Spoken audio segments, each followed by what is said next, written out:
Bonjour tout le monde, je suis très content qu'on puisse se retrouver sur Un cœur pour connaître. Je vous souhaite une très très belle journée, que des bénédictions, que Dieu nous véritablement nous enveloppe de sa lumière divine. Je souhaite partager aujourd'hui quelque chose qui touche chacun d'entre nous, qui est l'amour fraternel. Eh bien oui, parce qu'on voit bien que dans les évangiles, et même en dehors des évangiles, parce que c'était déjà écrit dans l'Écriture sainte, tu aimeras ton prochain comme toi-même. Et Jésus dit, je vous donne un nouveau commandement, c'est de vous aimer comme je vous ai aimé, donc quelque chose de nouveau. Et on voit qu'il résume la loi, toute la Torah, donc tout le projet de Dieu, à deux commandements, à deux mitzvot, en fait, qui sont là l'amour du prochain et l'amour de Dieu, ou l'amour de Dieu, l'amour du prochain. Et c'est vrai que nous devons quand même nous poser une question et réfléchir, peut-être faire plusieurs, peut-être partages sur l'amour du prochain. Car c'est ce qui est en défaillance beaucoup dans le monde chrétien en général, qu'il soit catholique, évangélique, vis-à-vis des chrétiens eux-mêmes, avec des sensibilités différentes, ou même vis-à-vis des gens extérieurs. Et ça, je vous demande, voilà, qu'on va essayer vraiment de réfléchir. En hébreu, le mot Ahava est composé de Aleph, He, Vet, He. Aleph, la première lettre de l'alphabet hébraïque, la lettre He, la cinquième lettre de l'alphabet hébraïque, la lettre Vet, la deuxième lettre de l'alphabet hébraïque, et la lettre He, la cinquième lettre. Et vous savez que dans l'enseignement de la spiritualité juive, les lettres, la place des lettres, comme nous l'avons dit, nous donnent des enseignements. Et donc, puisque le Aleph, c'est la première lettre, eh bien, ça sera le chiffre 1, tout simplement. Le Bet, il est passé dans la deuxième place de l'alphabet hébraïque, ça sera le chiffre 2. Et on va calculer comme ça les lettres et ça donnera des enseignements. Et lorsqu'on prend le mot Ha'ava en hébreu, on trouve le chiffre 13. Eh bien, le chiffre 13, ce n'est pas un chiffre malheur dans la pensée juive, c'est un chiffre de bonheur. Pourquoi c'est un chiffre de bonheur? Parce que le chiffre 13 correspond exactement aussi au mot Echad. Écoute Israël, le Seigneur est notre Dieu, le Seigneur est un. Lorsqu'on prend le mot Echad en hébreu, Aleph, Chet et Dalet, donc le Aleph, la première lettre de l'alphabet hébraïque, le Chet, la huitième lettre, et le Dalet, la quatrième lettre, et bien 8 et 4, 12, plus Aleph, 1, ça fait 13. Aimer Dieu, c'est aimer son prochain. Aimer son prochain, c'est aimer Dieu. Voilà ce qui a été enseigné dans la mystique juive, que la loi, toute la loi se résume, toute la Torah, tout le projet de Dieu se résume à l'amour de Dieu, à l'amour du prochain. D'ailleurs, c'est la raison pour laquelle aussi que les sages d'Israël anciens donnaient cette explication que la première lettre qui forme le mot de Bereshit, Bet, nous en avions parlé au commencement, et la dernière lettre des 5 livres de la Torah, c'est Israël, le Lamed. Bet et Lamed et Bet, ça fait lève le cœur. Voilà.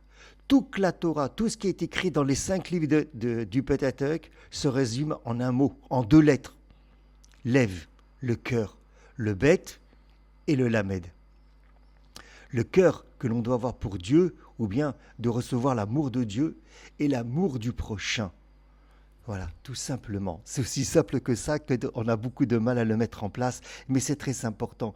Car si nous voulons, et nous le voulons, avoir une transformation de notre vie, une transformation de notre vie en celle du Christ, qu'elle soit aussi complète que possible, il y aura toujours des défaillances, mais qu'elle soit au moins véritable, eh bien, elle rencontre souvent des obstacles. Et l'obstacle, comme on a dit, c'est l'amour du prochain.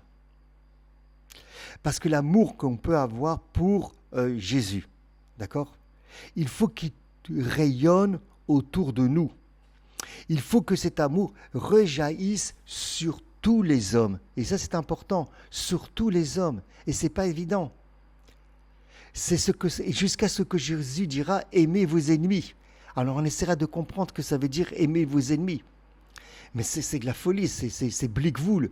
C'est au-delà de toute limite. Ben oui, parce que le divin, il est au-delà de toute limite. Et il donne le soleil pour les impies, pour les mécréants, pour les méchants, comme pour les biens.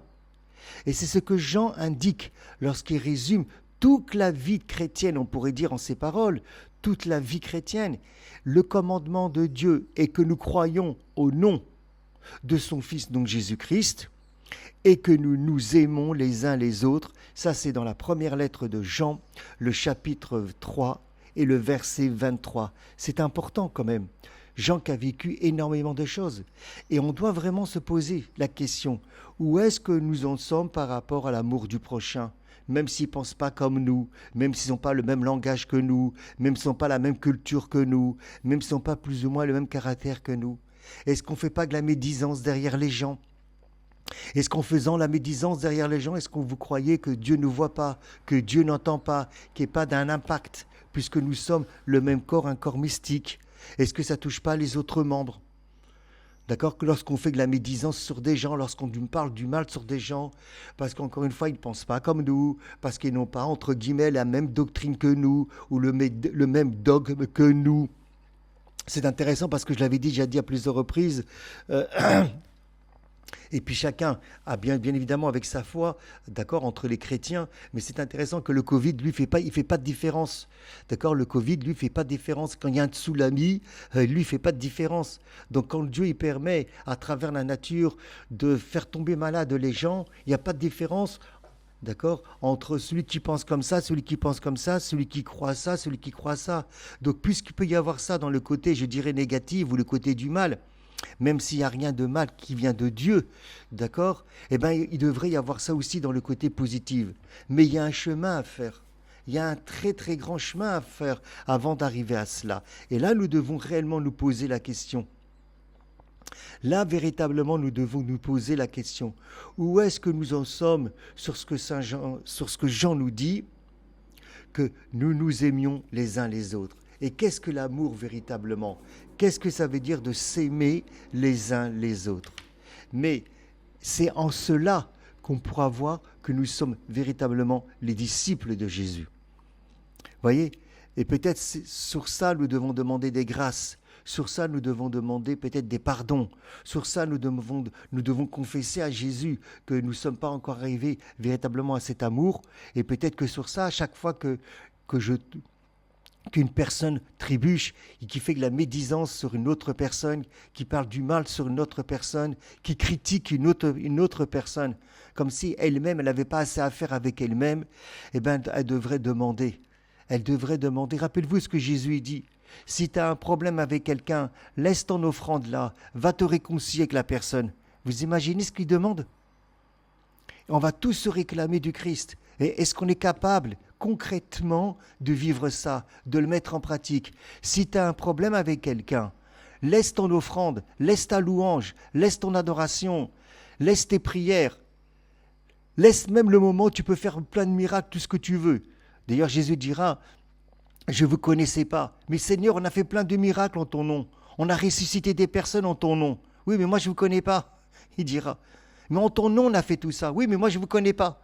Hein? Vous pouvez aller voir dans les évangiles. Moi, je ne vous connais pas. Et la question, elle est là.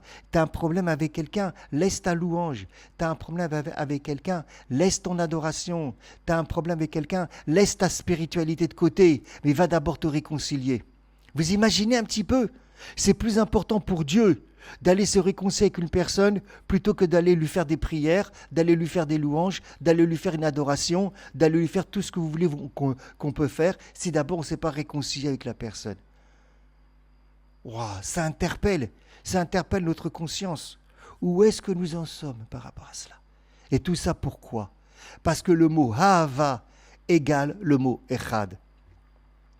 L'amour égale le mot Hachem Echad ou Adonai Echad. C'est la même chose dans l'amen et dans la joie.